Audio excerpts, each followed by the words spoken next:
ভয়ঙ্কর সব সুপার পাওয়ারওয়ালা ভিলেনদেরকে নিয়ে বানানো হয় এমন একটা টিম যাদেরকে এমন সব মিশনে পাঠানো হয় যেখান থেকে ফিরে আসা অসম্ভব। আচ্ছা একটু ভাবুন তো, দুনিয়ার সব থেকে ভয়ানক আর মাথা নষ্ট সব অপরাধীদেরকে যদি বলা হয় তোমার দেশের জন্য জান বাজি রেখে লড়াই করো, তা না হলে রিমোটের বোতাম চেপে তোমাদের মাথায় উড়িয়ে দেওয়া হবে। ঠিক এমনই এক ভয়ঙ্কর শর্তে তৈরি করা হয় একটা স্পেশাল টিম। স্পেশাল বলছি কারণ এই টিমের সবারই ছিল কোনো না কোনো সুপার পাওয়ার, যেখানে মানুষ খাওয়া আস্ত রাক্ষসের হাঙর থেকে শুরু করে ইঁদুর কন্ট্রোল করার মতো মেয়ে, এমনকি সাইকোপ্যাথ কিলার সবাই আছে। আর তাছাড়াও এমন একজন আছে যার শরীর থেকে রং বেরঙের ডট বের হয়। কিন্তু এরা কেউই হিরো নয়, এরা সবাই দাগি আসামি যারা মারা গেলেও দুনিয়ার কিছুই যায় আসে না। মূলত এক কথায় এটা ছিল একটা আত্মঘাতী হামলা। কিন্তু প্রশ্ন হলো, এই পাগলের দল কি সত্যি মিশন কমপ্লিট করতে পারবে, নাকি তার আগেই একে অপরকে মেরে ফেলবে? তো চলুন আর দেরি না করে দুর্দান্ত অ্যাকশন আর অ্যাডভেঞ্চারের এই গল্পটা শুরু করা যাক। হ্যালো মুভিম্যানের বন্ধুরা, আমাদের আজকের মুভির নাম এটা মুখে বলা যাবে না, ইউটিউব রুলস এর কারণে নিচে লেখা উঠছে, দেখে নিন। আর বরাবরের মতো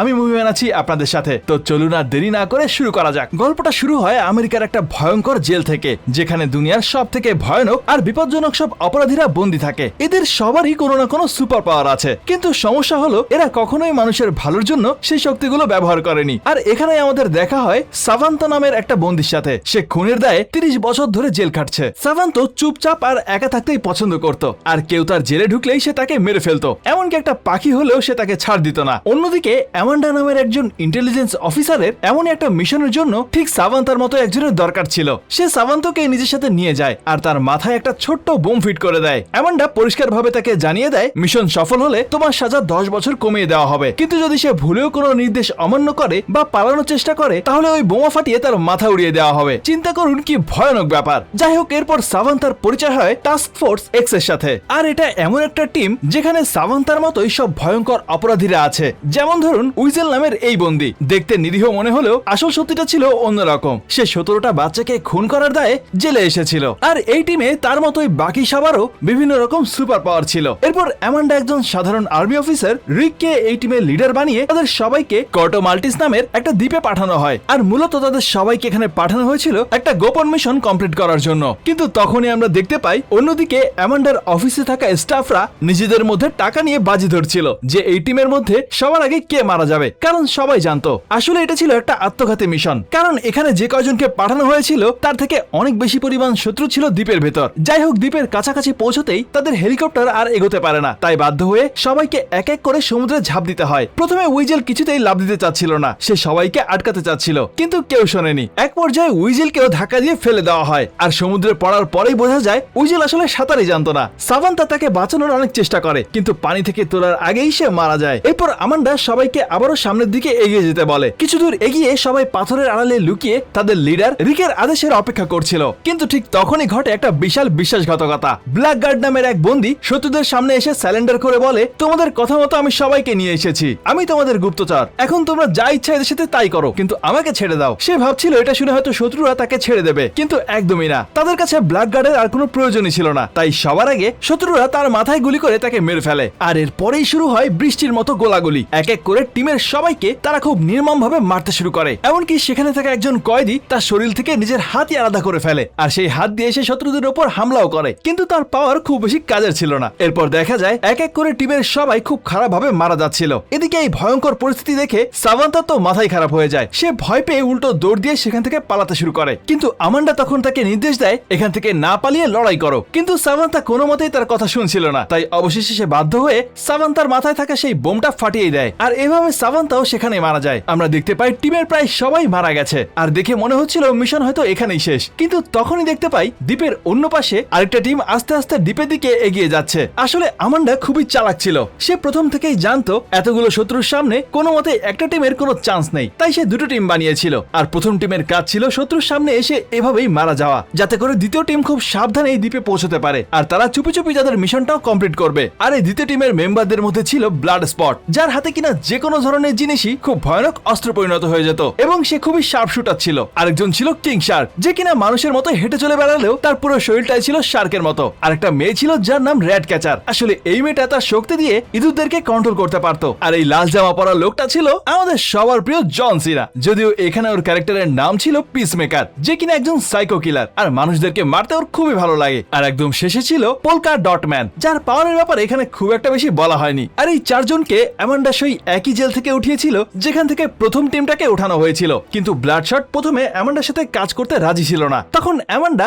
ব্লাডশটের মেয়েকে ছোটখাটো চুরি করার অপরাধে এই একই জেলে বন্দি করার ভয় দেখায়, যার ফলে বাধ্য হয়ে ব্লাডশট অবশেষে এই টিমে জয়েন করেছিল। এরপরেই অ্যামান্ডা তাদের সবাইকে আসল মিশনের ব্যাপারে জানায়। কটো মাল্টিস হলো দক্ষিণ আমেরিকার একটা ছোট্ট দেশ। গত 100 বছর ধরে পাহাড়ি হেরেরা পরিবার এই দেশটা চালাতো, কিন্তু এক সপ্তাহ আগে সিলভিও লুনা আর একজন জেনারেল মিলে খুব নির্মমভাবেই হেরেরা পরিবারকে রাস্তায় ফেলে খুন করে আর দেশের ক্ষমতা দখল করে নেয়। আমেরিকা চাইতো না সিলভিও ক্ষমতায় থাকুক, কারণ সিলভিও আমেরিকার ধ্বংস চায়। পিসমেকার তখন জিজ্ঞেস করে, তাহলে আমাদেরকে ওকে মারতে হবে? অ্যামান্ডা বলে, না, আসল ঘটনা হলো ওই দেশে একটা সায়েন্টিফিক ল্যাব আছে যেখানে প্রজেক্ট স্টারফিশ নামে একটা গোপন অস্ত্র নিয়ে কাজ চলছে, আর তাদের কাছে যে খবর আছে সেটা থেকে তারা জানতে পেরেছে স্টারফিশ আসলে এই পৃথিবীর কেউ না, এটা মূলত একটা এলিয়েন। সিলভিওর হাতে এই এলিয়েন থাকা মানে শুধু আমেরিকা না, পুরো পৃথিবীর জন্যই বিপদ। তাই তাদের কাজ হলো ওই ল্যাবে ঢুকে প্রজেক্ট স্টারফিশের সাথে জড়িত সবকিছু ধ্বংস করে ফেলা। এরপর গল্প আবারও বর্তমানে ফিরে আসে। আমরা দেখি প্রথম টিমের রিক ফ্ল্যাগ আর হার্লি কুইন এখনো বেঁচে আছে। রিক কোনো মতে পালিয়ে যায়, কিন্তু হার্লিকে সৈন্যরা ধরে ফেলে।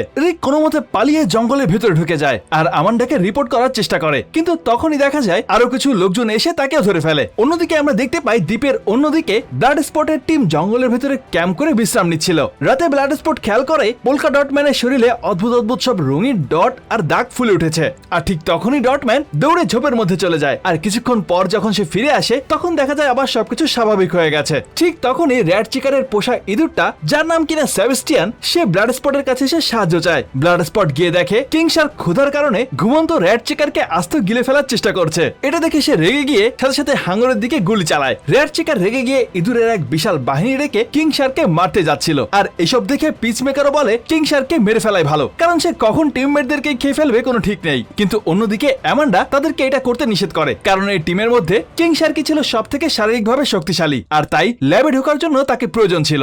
আর এসব দেখে কিং শার্ক তখন বলে, আমার ক্ষুধা লেগেছিল, আর যখন আমার ক্ষুধা পায় তখন মাথা কোনোভাবেই কাজ করে না। তখন রেড কেচার তার সামনে এসে বলে, তাই বলে কি তুমি তোমার বন্ধুদেরকেও খেয়ে ফেলবে? কিং শার্ক তখন এই কথা শুনে বলে, আমার কোনো বন্ধু নেই। আর তার মুখে এই কথা শুনে রেড ক্যাচার এর বিষয়টা খুবই খারাপ লাগে, আর তখন রেড ক্যাচার হাত বাড়িয়ে বলে, ঠিক আছে, আজকে থেকে আমি তোমার বন্ধু, কিন্তু তোমাকে কথা দিতে হবে তুমি আমাদের মধ্যে কাউকেই খাবে না। অন্যদিকে রেড ক্যাচারের সেই স্পেশাল ইঁদুরটা মানে সেবাস্টিয়ান একটা পাতা দিয়ে ব্লাড স্পটের দিকে বন্ধুত্বের হাত বাড়ায়, কিন্তু ব্লাড স্পট আসলে ইঁদুরদের ভয় পেত, তাই সে তাকে এমন ভাবে ইগনোর করে যেন তাকে দেখতেই পাচ্ছে না। সকাল হতেই অ্যামান্ডা স্যাটেলাইটের মাধ্যমে জঙ্গলে থাকা একটা টিমকে খুঁজে পায়, তাই সে ব্লাড স্পট আর বাকিদেরকে বলে ওই ক্যাম্পে গিয়ে হামলা করতে, আর সামনে যে আসবে তাকে মেরে ফেলতে, কাউকে ছাড়ার কোনো প্রয়োজন নেই। দেখতে দেখতে এই টিমটা পুরো দলের উপর হামলে পড়ে, আর যেহেতু এখানে কাউকে মারার কোনো সীমাবদ্ধতা ছিল না, তাই কিং শার্ক এখানে সবাইকে মেরে এক এক করে খেতে শুরু করে যাতে তার ক্ষুধাও মিটে যায়। অন্যদিকে ব্লাড স্পট আর পিচমেকার নিজেদের মধ্যেই কম্পিটিশন শুরু করে দেয় যে কে কত বেশি শত্রু মারতে পারে। কিছুক্ষণের মধ্যেই পুরো টিম এই ক্যাম্পের সবাইকে সাফাই করে দেয়। তাদের কাছে খবর ছিল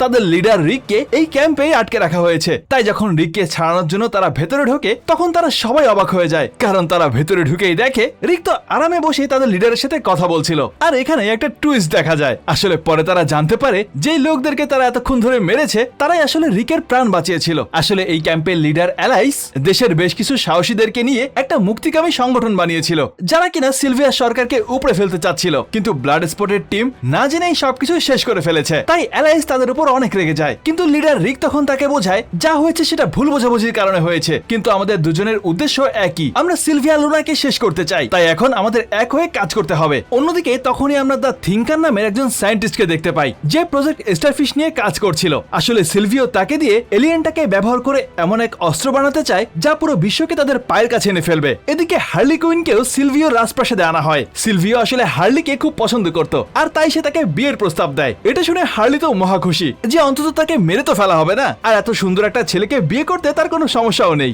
বিয়ের আগে সিলভিও হার্লিকে তার প্রাসাদটা ঘুরিয়ে দেখাচ্ছিল, আর তখনই জানালা দিয়ে হার্লি প্রজেক্ট স্টারফিশের ল্যাবটা দেখতে পায়। তখনই সিলভিও কথায় কথায় তাকে বলে কেউ তার কথার বিরুদ্ধে গেলে সে তাদের বাচ্চা সহ বাবা মা সবাইকে এই এলিয়েনটার কাছে খাইয়ে দেবে। বাচ্চাদের মরার কথা শুনেই হার্লির মেজাজটা গরম হয়ে যায়, সে সাথে সাথে সিলভিওকে গুলি করে সেখানেই মেরে ফেলে, কারণ হার্লির কাছে সিলভিও আর এই দেশের আগের অত্যাচারী সরকারের মধ্যে কোনো পার্থক্য নেই। কিন্তু এই ঘটনার পরপরই জেনারেল এসে হার্লিকে বন্দি করে ফেলে, আর সে তার উপর অমানসিক টর্চার করতে শুরু করে। আর অন্যদিকে ব্লাড স্পটের টিমটা আস্তে আস্তে শহরের দিকে দিকে এগোতে শুরু করে। তারা যখন জঙ্গল থেকে এগিয়ে যাচ্ছিল তখনই পোল্কা ডট ম্যানের শরীরে সেই ডটগুলো আবারও ফুলে ওঠে। আর তখন সে জানায় এটা আসলে একটা ইন্টারডাইমেনশনাল ভাইরাস। আসলে তার মা তাকে আর তার ভাইকে সুপারহিরো বানানোর জন্য এই ভাইরাস তার শরীরে ঢুকিয়ে দিয়েছিল, কিন্তু দিনে 2 বার এই ডটগুলো বের না করলে এগুলো তাকেই খেয়ে ফেলবে। কিন্তু এগুলো ছাড়াও সে আরো একটা বিষয় গোপন করছিল। আসলে এই ভাইরাসের কারণে সে পৃথিবীর সবার মুখের জায়গায় নিজের মায়ের মুখ দেখতে পায়। এরপর শহরে ঢুকে তারা একটা ক্লাবে যায় সায়েন্টিস্ট থিঙ্কারকে ধরার জন্য,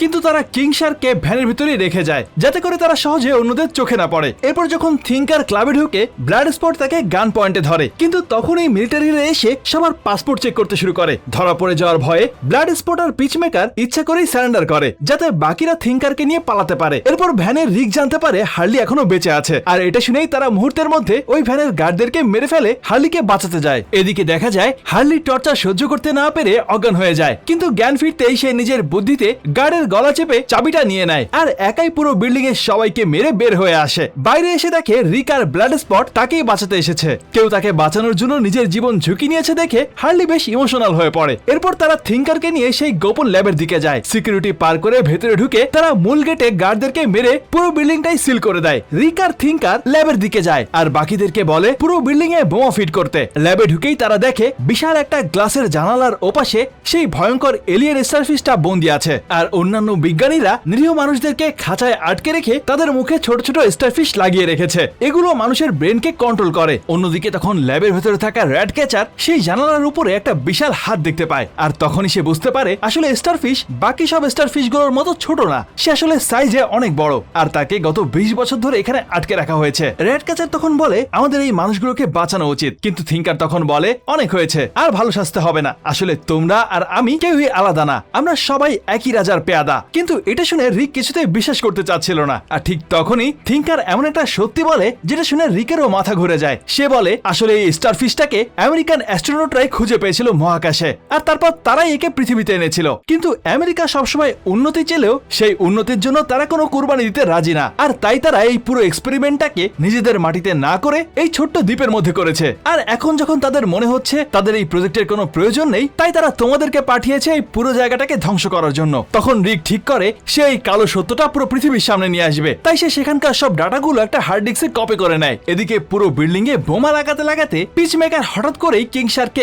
একা রেখে রিকের পেছনে যায়, আর অন্যদিকে সেভেস্টিয়ান যখন তার ইঁদুর গ্রুপকে নিয়ে সেখানে থাকা সব সিসিটিভির তারগুলো কেটে দেয়, তখন জেনারেলও বুঝতে পারে তার ল্যাবে আমেরিকানরা অ্যাটাক করেছে, তাই সে তার টিমকে পাঠিয়ে দেয় তাদেরকে ধরার জন্য। আর ঠিক এই সুযোগটাকে কাজে লাগিয়ে অ্যালিস তার লোকজনদেরকে নিয়ে জেনারেলের অফিসে হানা দেয়। অন্যদিকে যখন ল্যাবে থিঙ্কার আর রিক কথা বলছিল সেখানে পিচমেকার চলে আসে, আর সে রিকের দিকে বন্দুক তাক করে বলে হার্ড ডিস্কটা আমাকে দিয়ে দাও। প্রথমে রিক অবাক হলেও কথা বলার পর সে বুঝতে পারে আসলে পিচমেকার প্রথম থেকেই অ্যামান্ডার হয়ে এই পুরো গ্রুপের উপর জাসুসি করছিল, কিন্তু রিক কিছুতেই সেই হার্ড ডিস্কটা পিচমেকারকে দিতে রাজি ছিল না। রিক বলে আমি আর্মিতে জয়েন করেছিলাম দেশের সেবা করার জন্য, কারো হাতের পুতুল হওয়ার জন্য না। আর তারা দুজন যখন কথা বলছিল ঠিক তখনই বিল্ডিং এ একটা বিস্ফোরণ ঘটে আর সবাই ধ্বংসস্তূপে চাপা পড়ে যায়। যখন র্যাট ক্যাচারের জ্ঞান ফেরে তখন সে দেখতে পায় স্টারফিশকে বন্দি করে রাখা সেই গ্লাসের জানালাটা ভেঙে গেছে, আর এখন সে মুক্ত। স্টারফিশ সবার প্রথমেই থিঙ্কারের উপরে আক্রমণ করে আর তার টেন্টিকলস গুলো দিয়ে সে থিঙ্কারকে টেনে তার সামনে নিয়ে আসে। আসলে স্টারফিশ থিঙ্কারের উপর প্রচন্ড রেগেছিল, কারণ 20 বছর ধরে থিঙ্কার তার উপর নানান ধরনের এক্সপেরিমেন্ট আর টর্চার করেই যাচ্ছিল। থিঙ্কার বারবার স্টারফিশের কাছে মাপ চাচ্ছিল, কিন্তু এলিয়েনটা তার কোনো কথাই শোনে না। সে তার টেন্টিকলস গুলো দিয়ে থিঙ্কারকে সেখানেই ছিন্ন ভিন্ন করে মেরে ফেলে। অন্যদিকে যখন পিচমেকারের জ্ঞান ফেরে তখন সে দেখতে পায় ধ্বংসস্তূপে চাপা পড়ার কারণে রিক অনেক আহত হয়ে গিয়েছিল, আর এই সুযোগকে কাজে লাগিয়ে সে রিকের উপর আবারও হামলা করে, আর তাদের মধ্যে শুরু হয় এক ভয়ানক মারামারি। কিন্তু রিক আগে থেকেই আহত হওয়ার কারণে সে পিচমেকারের সাথে পেরে উঠছিল না। অবশেষে একটা সুযোগ পেয়ে সে রড দিয়ে পিচমেকারকে আঘাত করে, আর পিচমেকার মাটিতে পড়তেই সে তার উপরে বসে তার গলা চেপে ধরে। পিচমেকার কথা বলে পুরো বিষয়টা সলভ করার চেষ্টা করছিল, কিন্তু রিকের মাথায় তখন রাগ উঠে গিয়েছিল। সে কিছুতেই পিচমেকারকে ছাড়ছিল না, আর এমন অবস্থায় পিচমেকার নিজেকে বাঁচানোর জন্য সেখানে পড়ে থাকা একটা সিরামিকের টুকরো রিকের বুকের মধ্যে গেঁথে দেয়, যার ফলে রিক সেখানেই মারা যায়। কিন্তু এই ঘটনায় পিচমেকার তার এই কাজের জন্য অনেক অনুতপ্ত হচ্ছিল।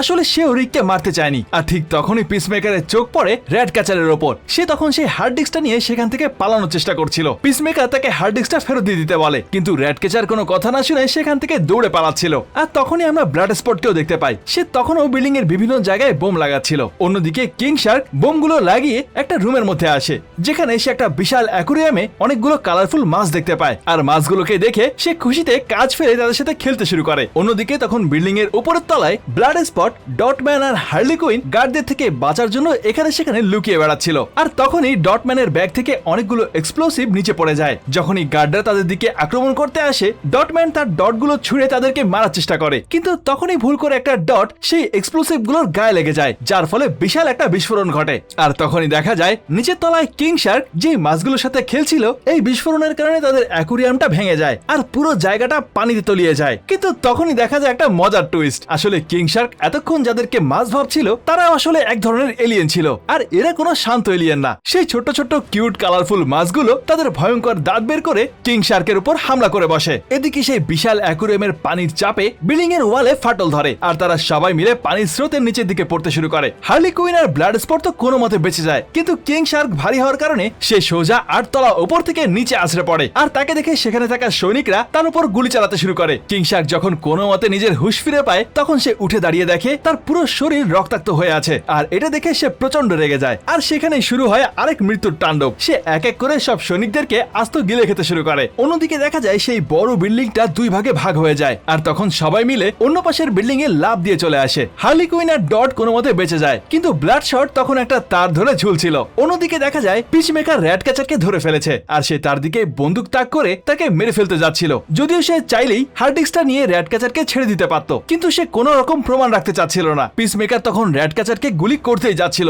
ঠিক তখনই ব্লাড স্পট সেই তার ধরে ঝুলে সেখানে এসে হাজির হয়, আর পিচমেকারকে র্যাট ক্যাচারের দিকে বন্দুক তাক করে থাকতে দেখে ব্লাড স্পটের আর বুঝতে বাকি থাকে না পিচমেকার এখন দুশ্মন টিমে। আর ঠিক তখনই তারা একে অপরের দিকে গুলি চালায়। ব্লাড স্পটের গুলিটা ছোট হওয়ার কারণে সেটা পিচমেকারের গুলিটাকে ভেদ করে সোজা গিয়ে পিচমেকারের গলায় লাগে, আর পিচমেকার সেখানে হার মেনে নেয়। তারা মিশনটা কমপ্লিট করেছিল, কিন্তু এখনো বিপদ পুরোপুরি শেষ হয়নি। বিল্ডিং ধসের কারণে সে স্টারফিশ এলিয়েনটা পুরোপুরি মুক্ত হয়ে যায়, আর স্টারফিশ বাইরে এসেই তার শরীর থেকে ছোট ছোট হাজার হাজার স্টারফিশ বাইরে থাকা মানুষদের উদ্দেশ্যে ছুড়ে মারে, আর সেই ছোট স্টারফিশ গুলো উড়ে এসে সোজা মানুষদের মুখের উপর বসতে থাকে। ব্যাস, একবার তারা মানুষের মুখের উপর বসতে পারলেই তাদের ব্রেনের উপর কন্ট্রোল নিয়ে নিচ্ছিল। আর স্টারফিশ তখন তাদের মাধ্যমেই কথা বলছিল। সে বলছিল এখন এই পুরো শহরটা আমার দখলে থাকবে। এটা বলে সে এক এক করে তার আর্মিদেরকে দিয়ে সব মানুষদেরকে তার কন্ট্রোলে নিয়ে নিচ্ছিল। অন্যদিকে অ্যামান্ডা, যে কিনা তখনও জানতো না ব্লাড স্পটের কাছে সেই হার্ড ডিস্কটা আছে, তাই সে তাদেরকে সেখান থেকে ফিরে আসতে বলে। কিন্তু রাইট ক্যাচার তখন তাকে বলে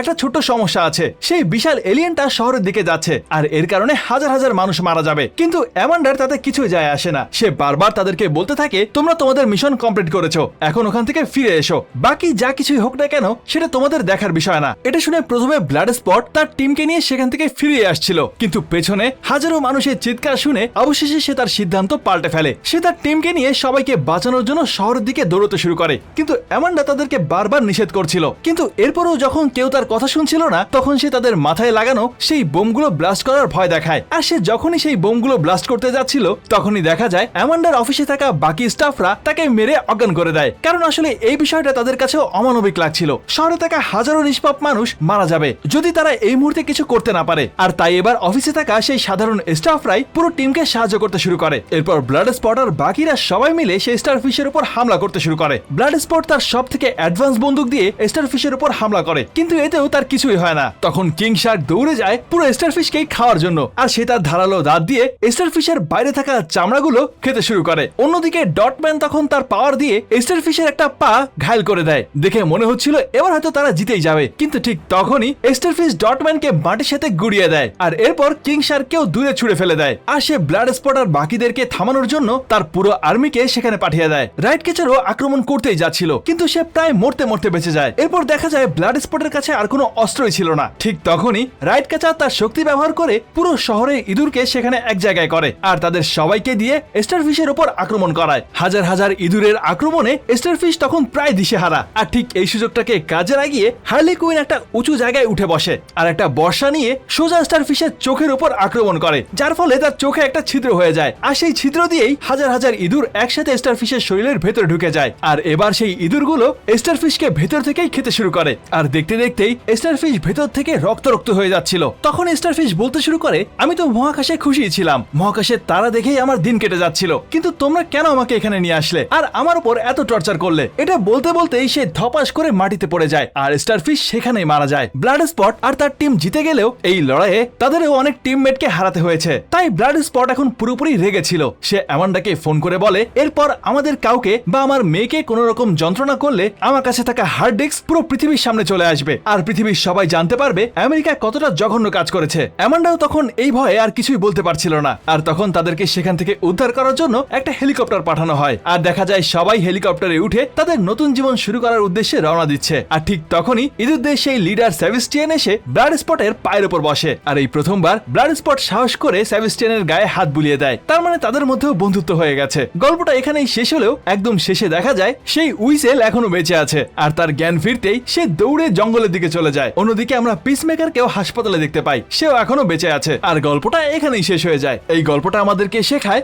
মানুষ মাত্রই ভুল করে, কেউ জন্ম থেকেই পুরোপুরি খারাপ বা ভালো হয় না। পরিস্থিতি হয়তো মানুষদেরকে অপরাধের দিকে ঠেলে দেয়, কিন্তু শেষ পর্যন্ত আমরা কোন পথটা বেছে নেব সেটাই আমাদের আসল পরিচয় তৈরি করে। ব্লাড স্পট, রেড ক্যাচার বা পোলকা ডট ম্যানরা হয়তো সমাজের চোখে অপরাধী ছিল, কিন্তু শেষ মুহূর্তে যখন হাজার হাজার নিরীহ মানুষের উপর বিপদ এসেছিল তখন তারা নিজেদের স্বার্থ আর উপর মহলের নির্দেশ না মেনেও ভেতরের মানুষটাকে জাগিয়ে তুলেছিল। এছাড়া এই গল্পে আমাদেরকে ভালোবাসার শক্তিও দেখায়। একটা ভয়ঙ্কর রক্তপিপাসু হাঙর কিংবা পুচকে একটা ইঁদুর একটু ভালোবাসা আর বন্ধুত্বের ছোঁয়া পেলে তারাও পরম আপন হয়ে উঠতে পারে। সহানুভূতি আর ভালোবাসা দিয়ে পৃথিবীর যে কোনো কিছুকেই জয় করা সম্ভব। তাই জীবনে যত বড়ই ভুল হোক না কেন নিজেকে শুধরে নিয়ে ভালো কাজ করার সুযোগ সব সময় থাকে। আজকের এই গল্প এবং পেছনের শিক্ষাটা আপনাদের কেমন লাগলো কমেন্ট করে আমাকে জানাতে ভুলবেন না। এতটুকুই বলার ছিল। এখন চলে যাচ্ছি সরাসরি আমাদের মুভি ম্যানের ফ্যান সেকশনে। আমাদের আজকের সেরা মন্তব্যকার হিসেবে নির্বাচিত হয়েছেন আক্তার মন্ডল ভাই। তিনি বলেছিলেন, সত্যি ভাই আপনার ভিডিওগুলো খুব ভালো লাগে। আসলে ভাইয়া আপনি যে ভিডিওগুলো দেন এগুলো দেখার মতো। আমার কমেন্টটা নিয়েন। এই তো নিয়ে নিলাম। কমেন্ট করার জন্য অনেক ধন্যবাদ। আর এভাবে আমাদের পাশে থাকার জন্য আপনাদের সবাইকে জানাই অন্তরের অন্তঃস্থল থেকে অসংখ্য ধন্যবাদ। আজকের মতো বিদায় নিচ্ছি। আবারও দেখা হবে নতুন কোনো মুভির গল্প নিয়ে। ততদিন পর্যন্ত সবাই ভালো থাকুন আর অবশ্যই ভালোকে ভালোবাসুন।